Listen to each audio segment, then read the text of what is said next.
Well, I'm here with Joseph Goldstein, who's a very old friend and quite respected meditation teacher, and we're going to talk about all things related to meditation and mindfulness. And Joseph and I have known each other for about 25 years, and he was one of my first meditation teachers and became a friend a long time ago. We spent a lot of time studying with other teachers in Asia. He's here recording this interview with me under less than ideal audio conditions, so we apologize for that. Joseph, for those of you who don't know, started the Insight Meditation Society in Western Massachusetts and has probably done more than anyone, certainly as much as anyone, to establish the practice of mindfulness in the West. And this explosion of interest you see in mindfulness in the scientific community and in clinical practice is largely the result of how clearly he and his colleagues have taught it to thousands of Westerners. So Joseph and I are going to talk about mindfulness and the mind in general, and probably push into some areas of interest only to us and alienate 99% of our listeners, but that's what we are free to do.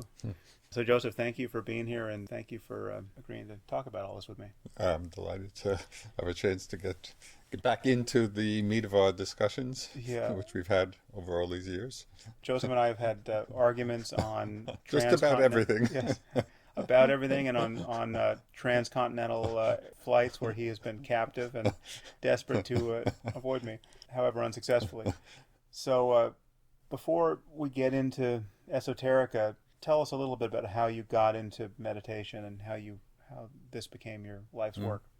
Well, I was studying philosophy at Columbia University in New York as an undergraduate, and by the time my senior year came around, I was really anxious just to get out and see the world. And this was in 1965, and it was just soon after the Peace Corps was established. And so that seemed to me a really good vehicle for getting out and seeing new parts of the world. So I applied to the Peace Corps, and I actually applied to go to East Africa, but as fate or karma or accident or whatever the conditions may be happened, they sent me to Thailand, which turned out to be a very fortunate happening, because while I was in Thailand, I had my first contact really with Buddhism and Buddhist teachings and meditation. Soon after I started teaching in Bangkok, I was teaching English. I started going to discussion group at the Marble Temple, which is quite a famous temple in Bangkok. And there were some Western monks who were leading the discussion, kind of introducing Westerners, to some of the Buddhist ideas and concepts. Of course, having just graduated college in philosophy, I went there full of my own ideas about things, and I would be asking so many questions in the group that people would stop coming. It's like, I think we've all been in groups like that. Right. And we've probably both been that person. You were the insufferable blowhard. Exactly. So finally this one monk says, Joseph, I think you ought to meditate. I didn't know anything about it. I didn't know anybody who meditated. I was 21, 22 years old in the Far East. It was all extremely exotic to me. And it just seemed like a really interesting thing to do. So he gave me some initial instruction, and I also began a little reading. There was one classic book called The Heart of Buddhist Meditation, which laid out the basic methodology. And so I gathered kind of all the sitting paraphernalia, cushions and this and that, to sit. And the very first time I set my alarm clock for 5 minutes, because I didn't want to oversit. But something quite amazing happened in that first 5 minutes, and it really changed the whole course of my life.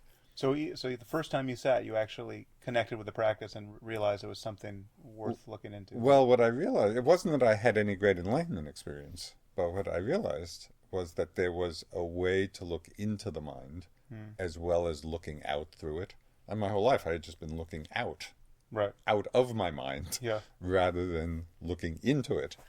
So it was like a turning in place. Yeah. And that was so extraordinary to me. I got so excited. I started inviting my friends over to watch me meditate. Right. Which Arguably the most narcissistic thing you could possibly do. it was, well, more charitably, it was naive. It really came out of this tremendous enthusiasm for, what I felt I was discovering. Right. Obviously, they didn't come back very often. It made for a poor viewing experience. Very poor. But that was the beginning, and then, over the course of my time in the Peace Corps, I just, I extended time past 5 minutes a little bit, but still. So how long did it take for you to actually go on intensive retreat? Oh, at the end of my Peace Corps stay, I had an experience. Somebody was reading from a Tibetan text. A friend was reading. So at this point, you had been meditating for what, a year? Or? Yeah, maybe a year, but just intermittently. Just an hour a day or something? Probably not even. Right. But I was dabbling. Yeah. I was just dabbling in it and reading and going to some classes, trying to find out more about it. But just at the end of my Peace Corps stay, before I left for home, I had a really transformative experience listening to somebody read from a Tibetan text. Mm-hmm. And it just was an experience of opening to an understanding of the mind. And kind of in classical Buddhist terms, they talk about the unborn or the unformed, or using words like that to describe the freest aspect of the mind. So something happened. What the hell happened? Somebody was reading this text, a Tibetan text, and that was a very early translation of it, right. A translation which has now been so a faulty translation. A faulty translation by Evans Wentz, called the Tibetan Book of the Great Liberation. Right. There have since been much more careful translations of it, right, and very powerful ones. But even in that faulty translations, have the new translations revised the very line you found so useful?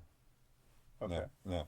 All right. So so back up. You've got this faulty Victorian translation of the Tibetan Book of the Great Liberation, and you have a friend who's reading it out loud to you. Right. And then at one point in the reading, just on the word unborn, the mind open to that experience. Right. Say more about that. You hear this word unborn, you're looking into your mind all the while. What changes? So it's a momentary experience that has the power of a lightning bolt. So it's a unique moment of the mind going from being aware of different things arising moment after moment, like sights and sounds and the breath and the mind itself. And then upon hearing the word unborn, and it's very hard to describe, but it was, if you think literally of what that word means, unborn, it's the experience of non-occurrence. So, right, being born is something occurring. It's so moment after moment, experience is being born and dying, being born and dying, moment after moment. Unborn is a moment of non-occurrence, which broke that stream of continual birth, of continual occurrence. And the metaphor, or a simile, one of those, right after that moment, I described it to myself as zero. It was the experience of zero. Right. So the experience was, however difficult it is to characterize, it entailed the loss of ordinary sensory experience. You're no longer seeing, hearing, smelling, tasting, touching, thinking. Right. So the lights went out in some sense. The lights went out in some sense, but there was a knowing of that. Right. Right. And this gets into another, a deeper discussion of that experience, which we might Yeah. have Yeah. later. And So it is. So it is the knowing of a reality. it doesn't entail ordinary sensory Right. perception and It's zero. right. It's like a But rebooting of the hard drive. yeah. Yeah. But one of the things that became so apparent is that zero is not nothing. Right. Zero is a powerful number, Yeah. and perhaps the most powerful number. And the fruit of that experience was the immediate understanding and realization of the selflessness of this whole process we call life. That there's no one to whom it's happening. Right. It's a process of what one teacher described as just empty phenomena rolling on, meaning empty of self, empty of core substance. Yeah. Yeah. That experience doesn't refer back to anyone, and that all was just understood completely in that moment. That view of self was just completely gone. So then what? Take me back to the immediate aftermath of that experience. So your friend is reading this book to you. Right. On the word unborn, Right. you have this cessation experience. You come out of it. So Completely different. your mind is blown, and I tell him to stop reading. and so Yeah. so how long do you think you had been gone for? It's just a second, momentary. right? And so you have this transformation, and now you're articulating it to your friend. And what's that next half hour like? The next half hour was like I was in a completely altered sense of everything, because it was free of any notion of self. The self center had just dropped away. Right. But this wasn't the fruit of many years of practice. Yeah. So I really didn't have I had very little context for understanding this, although I knew enough that something familiar within the Buddhist tradition had just happened, but I didn't understand the mechanism or what led up to it or anything. I didn't have any context. Was there anything negative about it or scary about it? Were you at all destabilized in a way where you were kind of searching to get back to who you were, or I wasn't searching to get back to who I was, but there was a period of, I think, some days where, it was destabilizing of my previous way of being and the conventional way of being. So I was kind of trying to find my sea legs in all this. Right. But was there part of you at all that worried about it, that thought about it in psychopathological terms, or no? Even as there was kind of uncertainty or about how to manifest, right? Or how to relate. No, I always felt that something tremendously powerful and revealing had happened. Right. To stick with the immediate aftermath, was that the character of your experience in that moment was changed, but if I recall correctly, you were experiencing things which now you don't necessarily tend to experience.